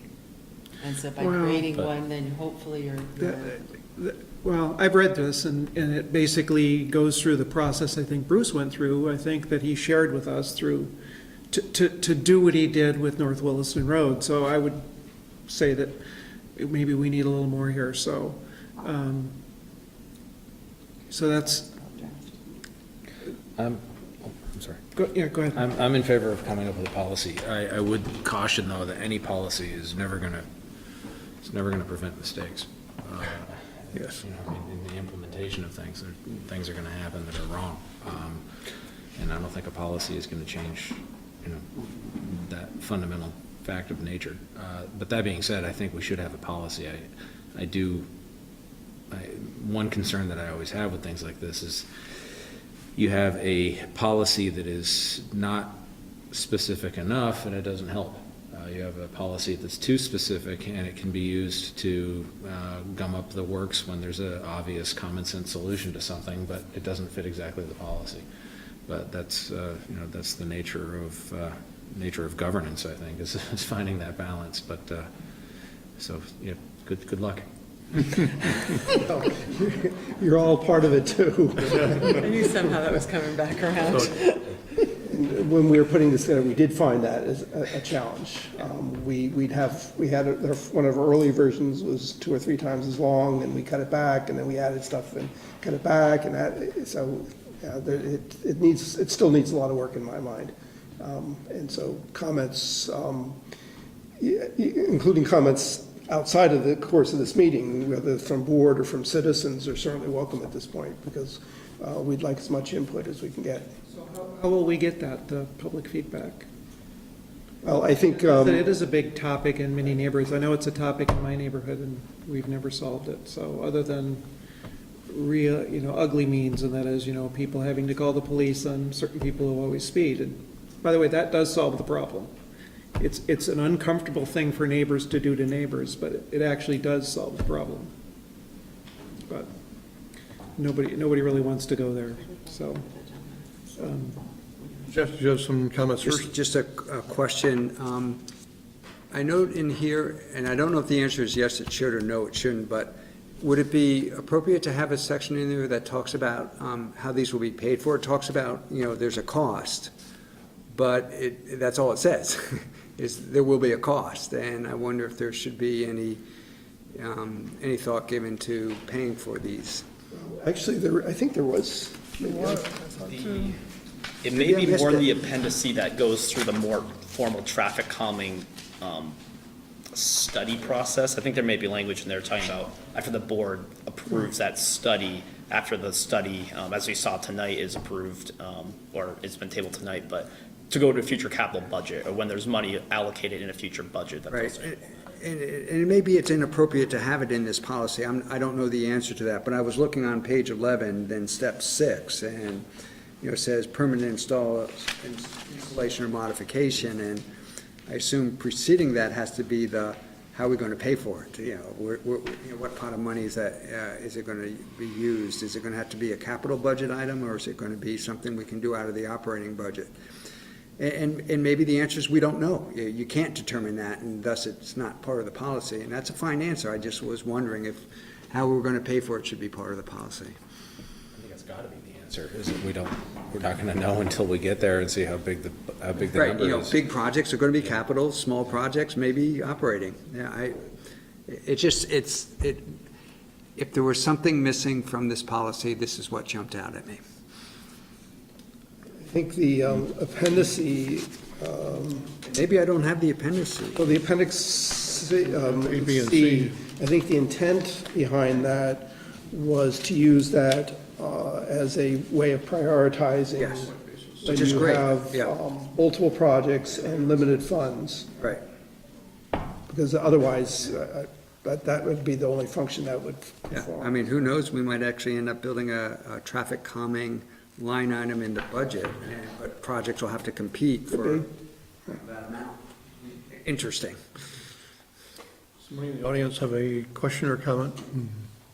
I have a few. So I read through the policy. Could you speak a little louder for us? Yes. So I read through the policy while I was doing research, and the few holes that I saw was the global adoption of the manual for utilization of traffic controlling devices. There are some traffic control devices that are not recognized yet that are starting to be used by the specialists or the companies that come in and tell us how to control traffic. So it would basically prevent the town of Williston from utilizing these types of traffic control devices. And rumble strips is one of them, where the manual clearly states they're not approved because there's no defense for them. But people are using them, and our interstates are filled with them. There is a lot of supplemental information on the Federal Highway Transportation Agency, but you then have to become way too specific with which ones you pick. But again, I just caution against the global adoption of a manual that doesn't include all of the traffic control measures we want to use. Second, I was worried about cost, because there's going to be roads like Williston Road.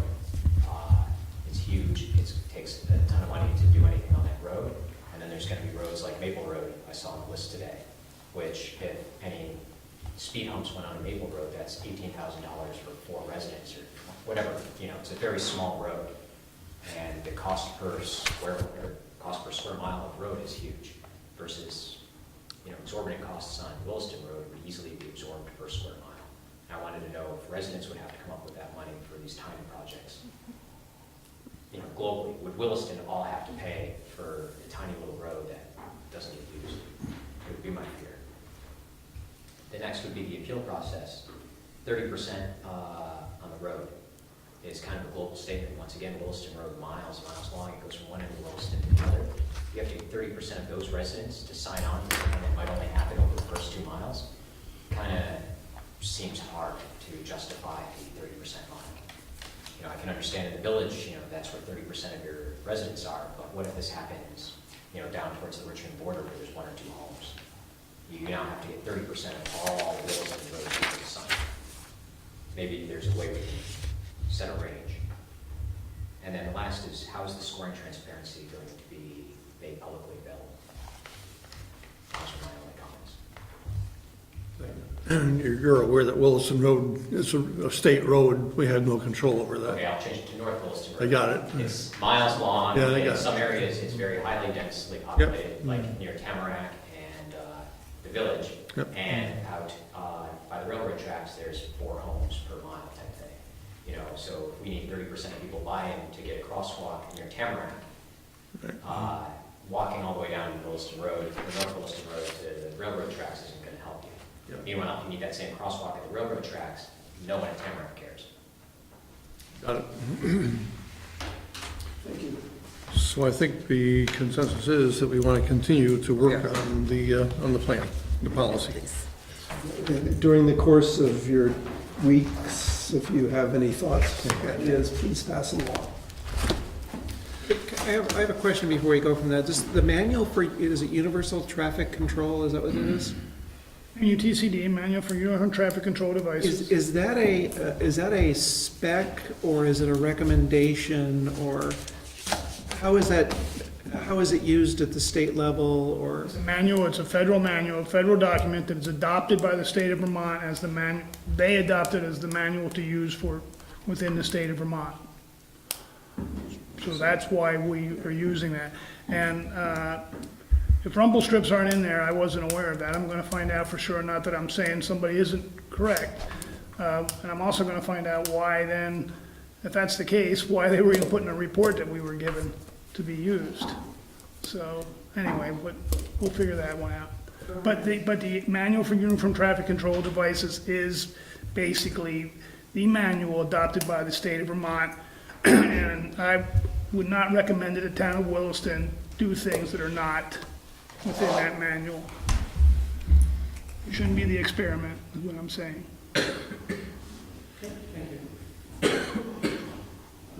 So more roads, Chapman Lane discontinuance, and Eric, you wrote the memo to us, I believe. Well, yeah, he wrote the memo. I guess I'll introduce it, though. Okay.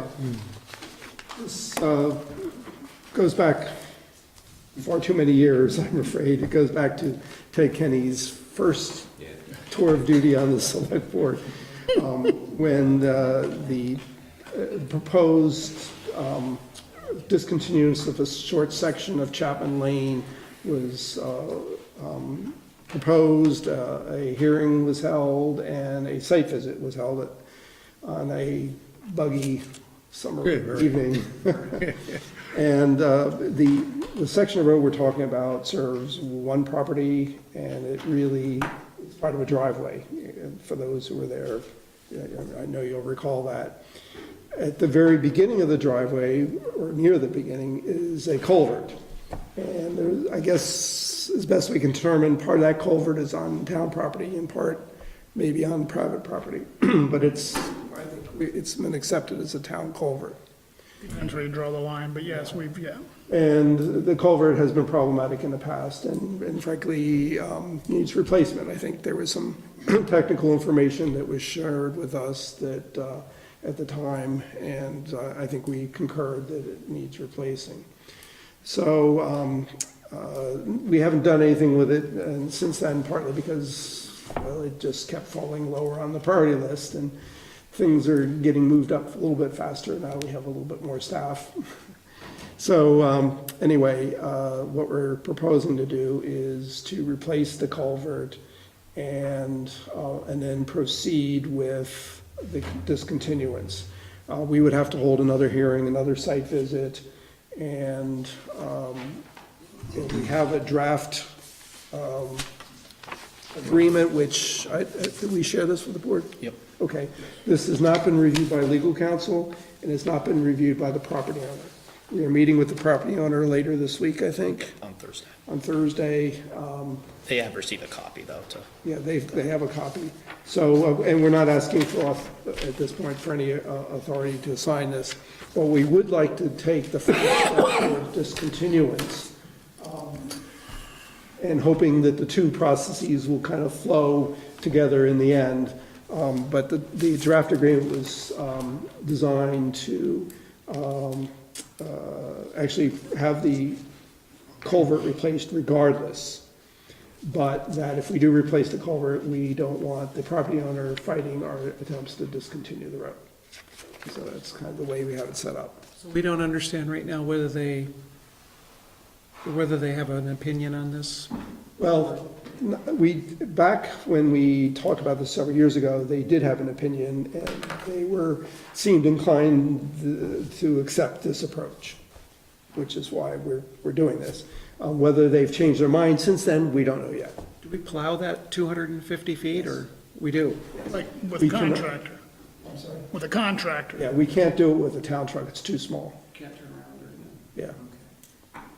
Rick, back in the day when the select board was looking at this before, was any decision ever made? The select board did not make a decision. Okay, so this sort of just sat. Sat waiting for this draft agreement to be put together and a meeting with the landowners. Okay. The whole thing, yes. Okay, Culvert to fail. okay.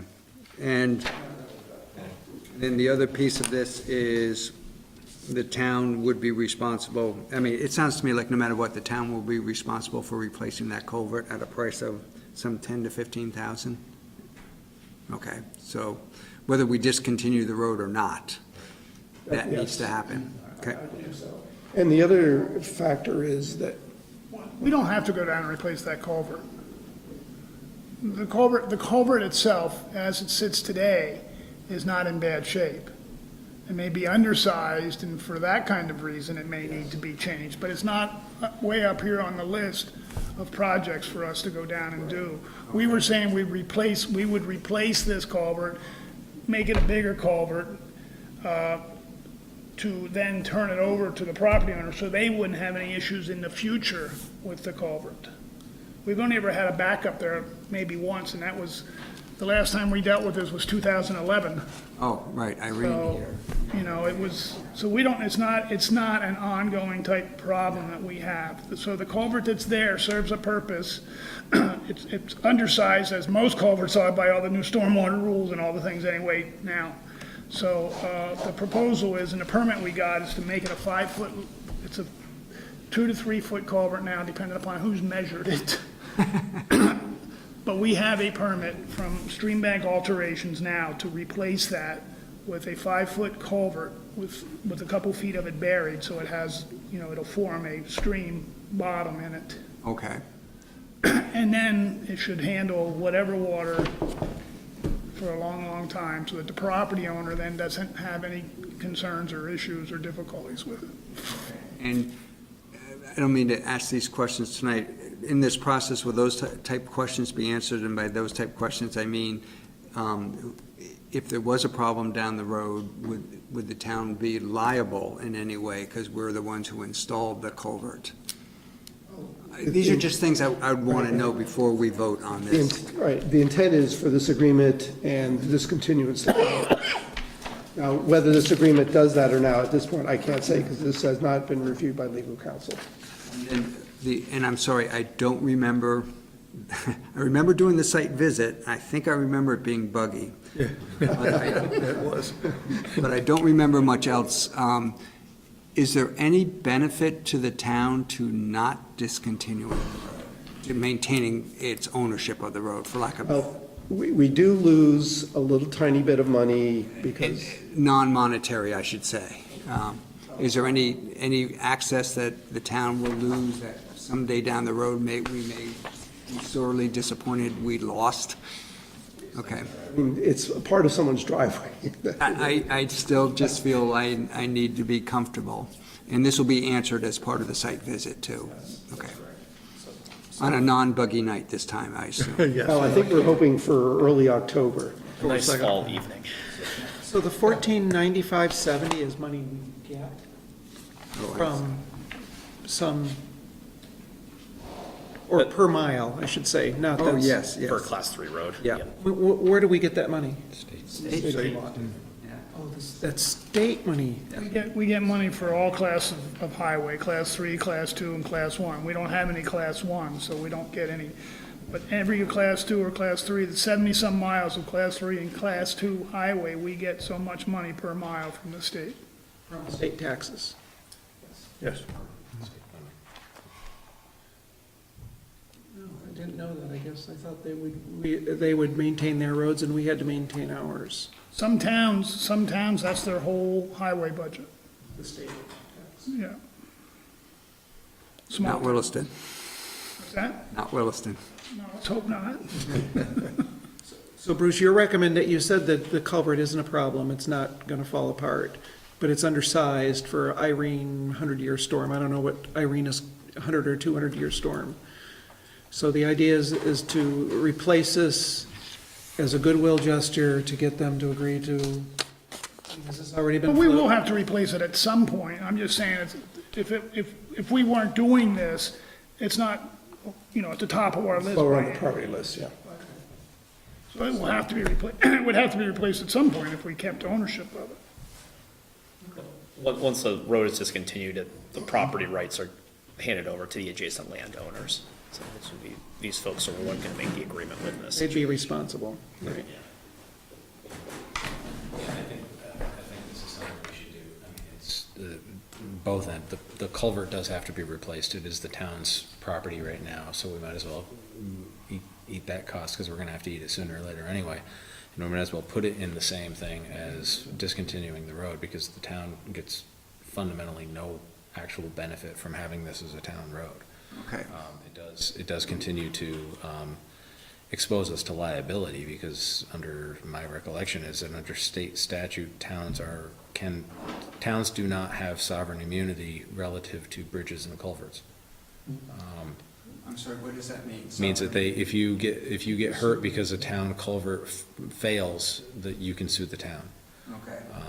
Which is not, other than that, towns have a lot of sovereign immunity where they can't be sued because of governmental stuff, but this is not one of them. Okay. But that being said, that's a very tiny thing in my analysis. This is just the right thing to do.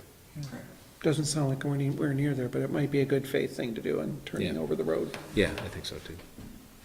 So would the chair entertain a motion? Yes, I would. I'd move to adopt the resolution to investigate the discontinuance of a section of Chapman Lane as presented. Second. Is there discussion on the motion? If not, all those in favor of the motion say aye. Aye. Aye. Any opposed? Moving on to the charter revisions, which we've talked about before, but Rick, we brought this back on the agenda just to make sure that we are still going forward with this and give Ted a chance to also weigh on this. Yeah, as Terry said, we did review this. I went item by item through the proposed changes. And, excuse me, and there are several questions. One, does the board wants to say any changes in what's being proposed? Two, when do you want to put this to a town vote? It could be done, most likely, the soonest it could be done would be in March of 2019.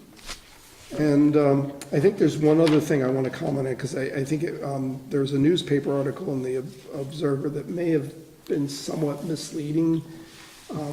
It's kind of left readers with the feeling that we're proposing to change the town clerk's position from elected to appointed, and that is not the case.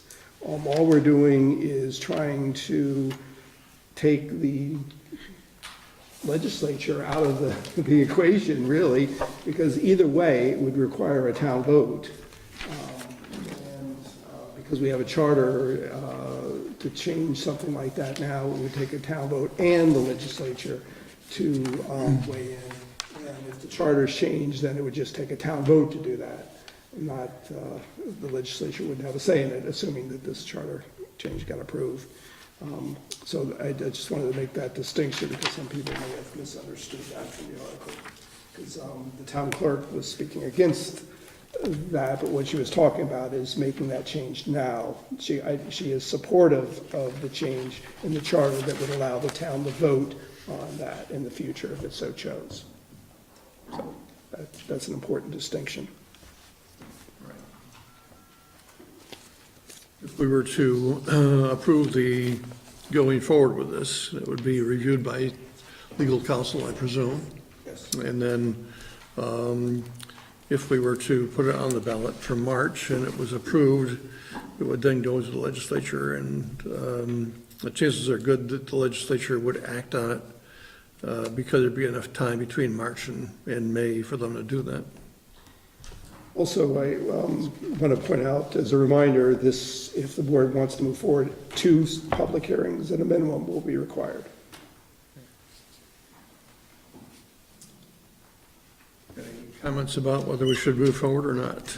I'm good with moving forward. I'm just trying to envision the process. So the process is first legislature reviews it, and it isn't approves it, but they take some action on it that allows the town to adopt it if we get the positive vote from the voters. So that's the last part of it. Everything else goes before it gets to the legislature. It has to have town approval in order for the legislature. Oh, it has to be, okay. But that wouldn't happen till March Yes. at the earliest, and then it would go to legislature. And then once they, I don't know what action they take on it, what that's It called. would have to be passed both the House and the Senate. Okay, in so it order gets- to be signed by the governor. Yeah, it gets approved, adopted, whatever the word is, legislated, and then it goes into effect. Yes. Okay, all right. All right. We have agreement to go forward. Moving on to the deposit account resolution. And Rick, are you talking about this, or Jennifer, or? Well, this, I can talk about it. This is Really simple. This is just a formal step to set up a checking account for the Chittenden County Public Safety Authority. The board's already authorized the manager to sign the agreement. This is a temporary arrangement. And so we need to set up a checking account, and this just we set up a checking account. The board needs to approve signature, and Terry would be the one that would be signing the account. Questions for Rick on this, or?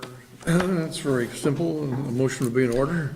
I'd move to adopt the resolution to establish a deposit account for the Chittenden County Public Safety Authority as presented. Second. Is there discussion on the motion? If not, all those in favor of the motion say aye. Aye. Any opposed? Moving right along to the manager's report. Quick question, have I distributed the Chapman Lane resolution for signature? Yes. Okay, good, okay. Then I'll just have this, I think Terry, this is for you to sign. Yeah, it looks like it has to be notarized though, so, Okay. not signing it tonight. All right, just a couple items to touch on here. Let's see.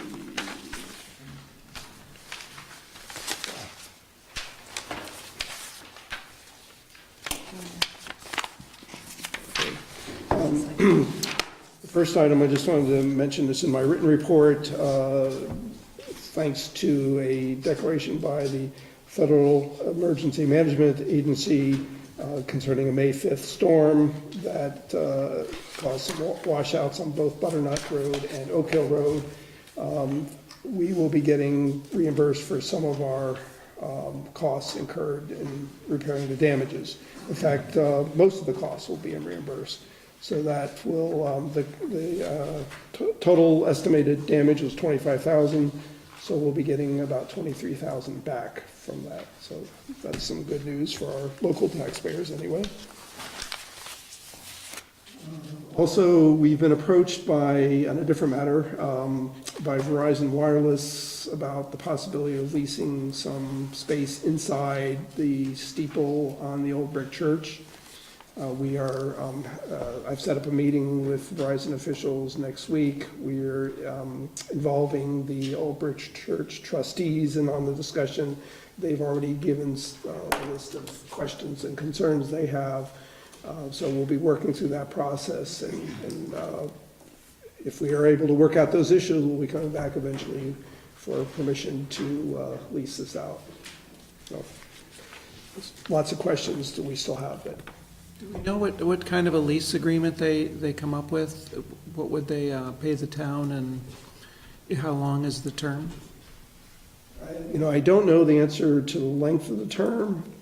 The preliminary number I saw was $24,000 a year, which is about equal to our total budget for the brick church per year. So. I'm sorry, is this 5G or is this standard LTE, or you don't know? Okay. I haven't met with them yet, so I think it's part of their 5G upgrade. Okay. But A lot more frequent antennas, many. maybe it'll help with my reception at the town hall here, which is not always great. Because of the thickness of the walls. But anyway, that's not my and then I guess the final thing I wanted to touch on is the local option tax receipts. That information came in after this report was prepared. The final numbers are very favorable. We ended up with just about $300,000 more than we have budgeted. And so as long as the economy continues on its current path, those numbers, I'm sure, will continue. Although there are certain concerns out there, one being opening of other places like Target. But then some of that may be offset by internet sales. It's hard to know because the state will not share that information with us. They claim it's confidential, proprietary information, and won't share any specific numbers. So what you have is what we have in terms of predicting. My only prediction is that when there's a downturn in the economy, these numbers will go significantly down. Yes. And that's a safe bet, but right now, things are good, so I guess we should enjoy the $300,000 that we took in this year, above and beyond what was budgeted. And that's all I have this evening. Thank you, Rick. So under other business, we have a couple of catering permits, I understand. Yes, we do. First is for a wedding scheduled for September 1st at the Isham Barn. And the caterer is American Flatbread. And it's, as I said, for a wedding. And the staff has no objections. Questions for Rick on that? Motion will be in order. So moved. Second. Discussion on the motion. All those in favor of the motion say aye. Aye. Any opposed? And second. And the second is for a wedding at the Isham Barn. And the caterer for this one is 802 Cocktails LLC, doing business as 802 Cocktails. The date? And the date is September 29th, and staff has no objections. Any questions for Rick on this? If not, a motion is in order for this one. So moved. Second. Discussion on the motion. All those in favor of the motion say aye. Aye. Any opposed? Anything else? Is there any other business we need to talk about tonight before we talk about the collective bargaining agreement with firefighters? Something real quick, Ricky sent out the email concerning the Alliance Church. Yes. And is there any additional information you can provide? No, just what was in, okay. Well, I'm meeting with the church representative Thursday, I think. So I'll have more information. I have a sense of what the issue is about, but I'd like to wait and see what they have to say before I Fair enough. speculate. Fair enough. So the only thing I had was a note I sent you, Terry, on the Hozinga thing. Is that something we take off in the executive meeting? We should take that up probably at another meeting and discuss what we would like to know about the issue before, and then we can go forward with it from there. Okay. So, we have the last item on the agenda is the collective bargaining agreement with firefighters, and Rick has sent out information regarding that. If we have questions regarding that, we would need to discuss that in executive session. If we don't have any questions and we're ready to go ahead and approve that, then we can do that right now in open session. I'm sorry, say that again. You have questions on it If you or have not? questions regarding what Rick has sent out and the agreement that is being recommended to us, we would need to discuss that in executive session. So even if we have questions about the dollars, Yes. that is. Yep. Because the concern is that if the board is inclined to not approve it for any reason, then we're still negotiating. And we don't want to tip our hand to the union as to what the position might be. But if the board's inclined to approve it, then either way, the approval has to take place in public session. I guess I do, I mean, I know nobody wants to go into executive session if we don't have to, but I guess I do have some questions, and I know Jennifer's here too, so. She's here because of that. I figured this wasn't her Tuesday evening entertainment. So we would need a motion to go into executive session when it's So moved. Second. motion's made and seconded. All those Does your in, motion include inviting Richard McGuire, Jennifer Kennelly, and Eric Wells to attend? When I said. The motion moved, I was- thought it had that, Okay. emphasis added to it. so Thank you, though, for clarifying. we would include Rick, Jennifer, and Eric in the attendees. So all those in favor of the motion say aye. Aye. Any opposed? We are in executive session and we'll get downstairs. Thank you, folks, for coming out. Yes. You guys buzz right through the other business too quick. I just have one. Rich passed you, thank you. I beg your pardon, could